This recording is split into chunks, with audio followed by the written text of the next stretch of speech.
جو اپنے کلام میں سچا اور برحق ہے، اس نے کہا کہ جس دن تم نے یہ پھل کھایا تم یقیناً مرو گے۔ ہمیں اس بات کا اندازہ ہوتا ہے کہ اگرچہ کہ وہ جسمانی طور پر فوراً ہلاک نہیں ہوگے، مگر روحانی طور پر جو خدا کا جلال، جو خدا کا نور، جو خدا کی عظمت اور قدرت ان کے چوگرد تھی، وہ جاتی رہی۔ انہوں نے اپنے ننگے پن کو، کلام ہمیں بتاتا ہے تو تیسرا باب اور اس کی 7ویں آیت، اپنے ننگے پن کو ڈھانپنے کے لیے انہوں نے انجیر کے پتوں سے لنگیاں بنائی، مگر وہ بھی ان کو ڈھانپ نہ سکیں۔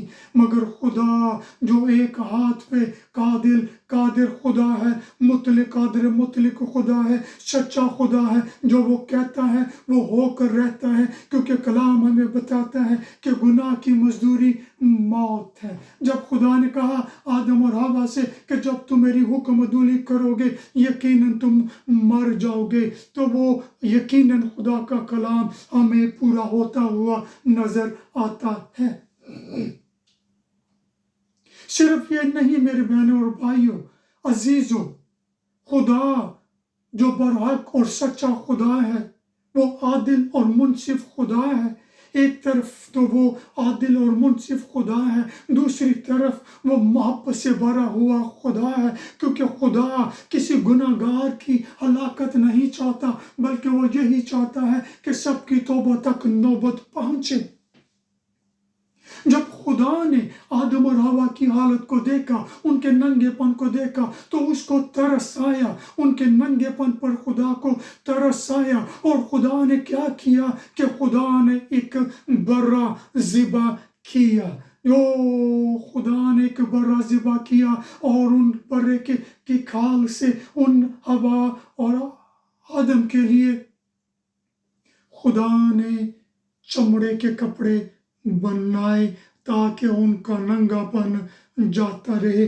جب ہم پڑھتے ہیں تیسرا باب اس کی 21ویں آیت میں، اس میں ہمیں پتہ چلتا ہے کہ زندہ خدا نے ایک برا ذبح کیا، اور اس برے کی کھال سے خدا نے آدم اور حوا کے ننگے پن کو دور کرنے کے لیے ان کے لیے چمڑے کے کپڑے بنائے تاکہ ان کا ننگا پن، ان کی شرمندگی جاتی رہے۔ یہ اس بات کی طرف اشارہ کر رہی تھی، یہ جو قربانی تھی، یہ قربانی ایک آنے والی عظیم قربانی کی طرف اشارہ کرتی ہے کہ ایک دن ایک عظیم شخص آنے والا ہے جو خدا تعالیٰ کا بیٹا ہوگا، جو بنی نوع انسان کے گناہوں کے کفارہ کے لیے وہ قربان کیا جائے گا۔ میرے عزیزو، جب پیدائشی کی کتاب کو پڑھتے ہیں، ابراہیم کا ذکر ہمیں ملتا ہے۔ ابراہیم جو ایمانداروں کا باپ ہے، بہت سال انتظار کرنے کے بعد خدا نے اس کو ایک بیٹا دیا جس کا نام اسحاق تھا۔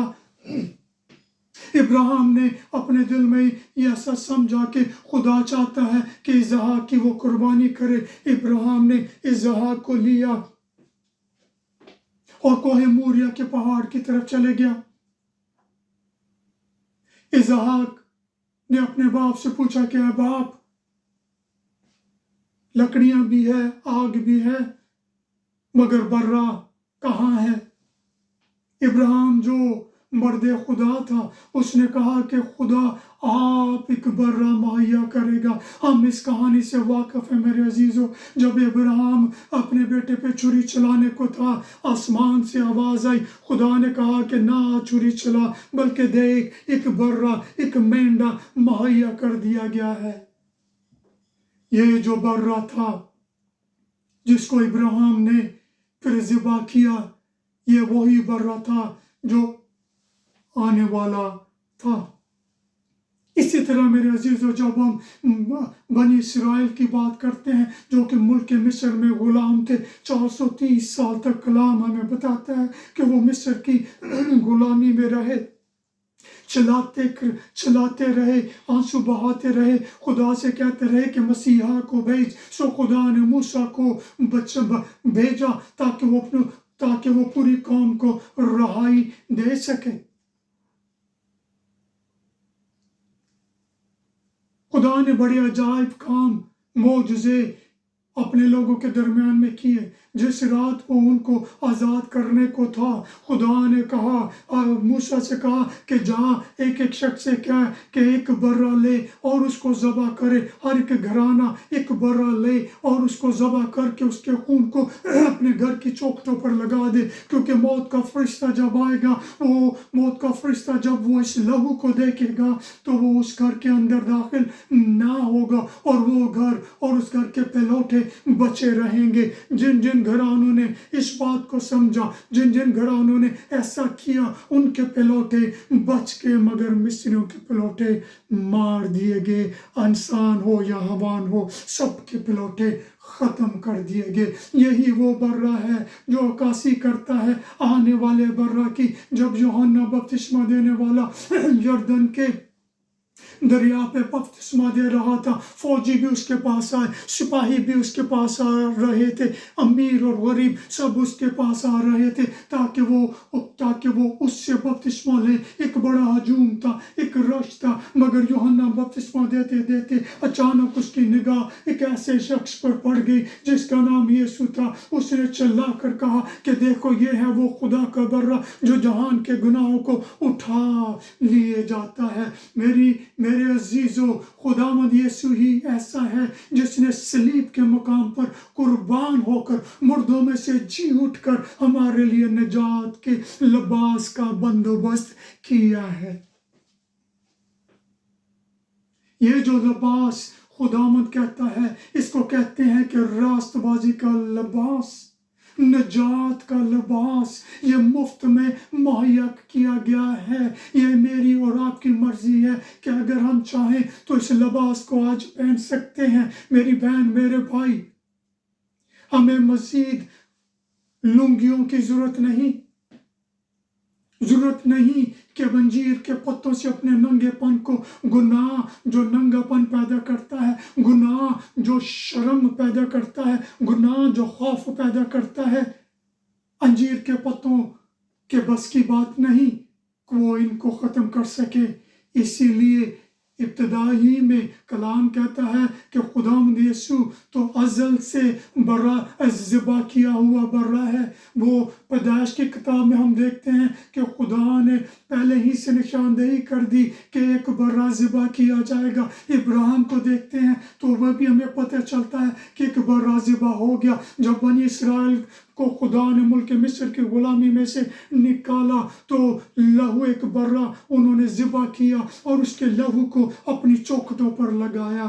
وہی برہ جو خدا کا برہ ہے، جب یوحنا دیکھتا ہے کہتا ہے، چلا اٹھتا ہے کہ یہی وہ خدا کا برہ ہے جو جہان کے گناہوں کو اٹھا لیے جاتا ہے۔ میری بہن، میرے بھائی، خدا نے نجات کا لباس مہیا کیا ہے۔ اس کے لیے آپ کو کچھ بھی کرنے کی ضرورت نہیں ہے۔ یہ جو لنگیاں ہیں، یہ جو انجیر کے پتے ہیں، ایک ایسی باتیں ہیں جن سے ہم کوشش کرتے ہیں، انسان کوشش کرتا ہے کہ اپنے کاموں کے ذریعے سے، اپنی کاوشوں کے ذریعے سے نجات کے لباس کو حاصل کر لے۔ میری بہن، میرے بھائی، کوئی بھی ایسا اچھا کام ایسا نہیں ہے جو نجات کا لباس کسی بھی شخص کو دے سکے۔ نجات کا لباس مفت میں ہے، ایمان سے ملتا ہے۔ ایمان لانے سے، خداوند یسوع مسیح کی صلیب پر اور اس کے مردوں میں سے جی اٹھنے پر ایمان لانے سے یہ نجات کا لباس ملتا ہے۔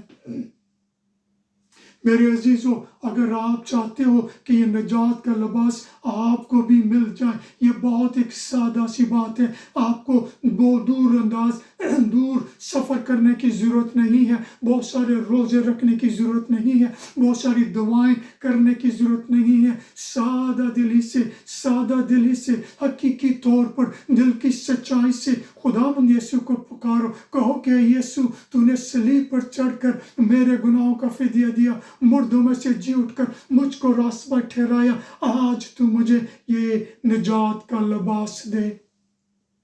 اگر آپ یہ دعا کرتے ہو تو اسی وقت خداوند آپ کو نجات کا لباس دے گا، کیونکہ یہ جو انجیر کے درخت کی لنگیاں ہیں، ان کو پہن کر کوئی بھی شخص اپنی زندگی میں آنے والی برہ کی ضیافت میں داخل نہ ہوگا۔